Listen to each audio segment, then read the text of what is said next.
Mahigit 700 million pesos na ang pinsalang dala ng El Nino phenomenon sa agri-fisheries sa Western Visayas. 24 ang nadeklara ng state of calamity dahil sa pinsalang dala ng El Nino phenomenon sa rehiyon sa East. Ito ang base sa report ng Regional Disaster Risk Reduction Management Council or RDRRMC6.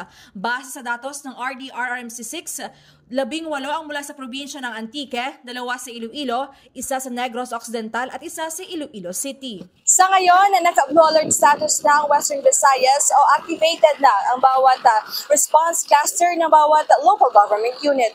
At para sa K5 Network News, ako si K5 Jenica Uyunan para sa Kampiyon na Balita, Serbisyo Publiko at Kasiyahan sa bawat Pilipino. K5 News FM.